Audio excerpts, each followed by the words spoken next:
Kuzmanović. Dobro, ka Krasiću, ulazi na drugu stranu, tamo je Žigić, pušta loptu, Jovanović u gol! Gol! 1:0! Ide kod navijača srpske reprezentacije, ali morao bi da pazi da za to ne dobije žuti karton. Malenko je već izvadio žuti karton, o ne, kakva greška!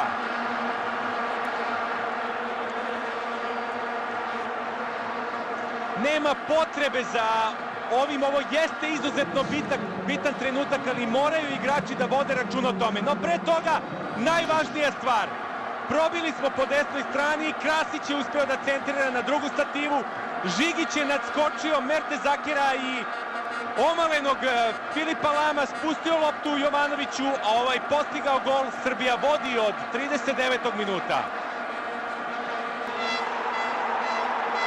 Vidić, penal, ja ne mogu da verujem da je ovo 11-terac.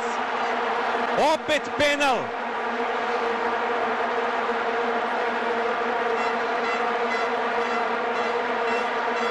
Neverovatno. Podolski će izvesti 11-terac. Stojković. Brani Stojković! Brani Stojković! Sreća nas je gledala do ovog 60. minuta i sada moramo da je prigrabimo. Odbrana Vladimira Stojkovića. Od ovog trenutka moramo da se izborimo i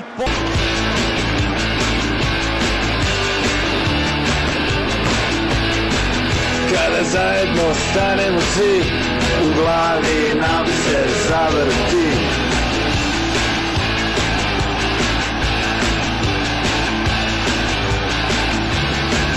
Srce kuca pakleno i sve vidim crveno.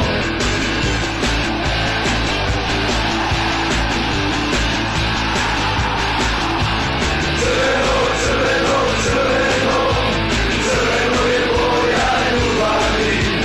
Crveno, crveno, crveno, crveni smo sada ja i ti.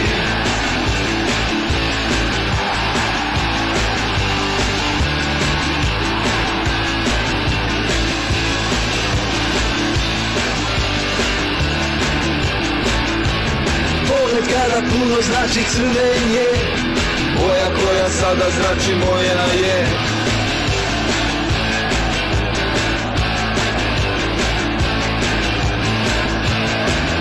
Za crveno se borimo,